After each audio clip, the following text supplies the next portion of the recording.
Walang nagtanong, pero here are some of Hallyu stars na active pa din naman sa K-drama industry pero parang ang tagal na nilang walang K-drama.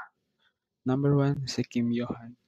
Siya yung bida sa Korean version ng I Love So Beautiful at 2021 pa yon. After nun, hindi na yun nasundan. And nanghihinayang ako kasi ang laki ng potential niya sa mga feel-good high school K-drama kasi una bata pa siya and very youthful yung vibe niya. Pasok siya sa mga typical na depiction sa mga web. And I think since member siya ng isang K-pop group, baka dun muna siya nag-focus sa mga K-pop and variety show. Pero yun, nakakapanghinayang na kasi sayang yung potential niya. He's very good in I Love So Beautiful at School 2018. So, sana may bago siyang K-drama. Ito is si Hong Suk ng Pentagon. Huling drama na napanood ko sa kanya is yung Shadow Beauty. For me, sobrang galing niya doon. Tapos after nun kasi nag-military na siya. And now, na wala na siya sa military, na na-enlist na siya, discharge na siya, wala nang balita. Kahit na nasa artist agency na siya.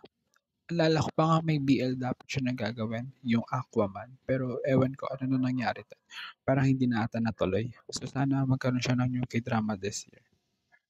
Next is 39 drama actress member John Mido or mas kilala natin bilang yung sintonadong doktor sa Doctors, si Dr. Chae Song-hwa.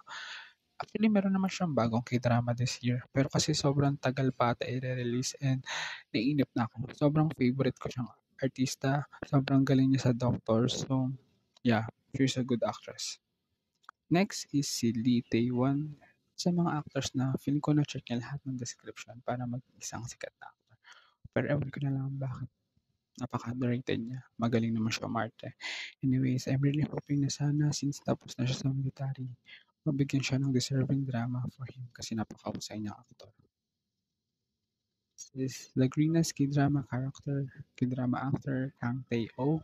Kaka-release niya sa military and I'm just patiently waiting sa kung anong K-drama yung tatanggapin niya cause for sure ang daming offers sa kanya and I'm just hoping na ma-showcase pa yung talent niya as an actor. Special mention din si Park Bo-gum, though confirm naman na yung new drama niya with IU and yung movie niya with Suzy will be released this year.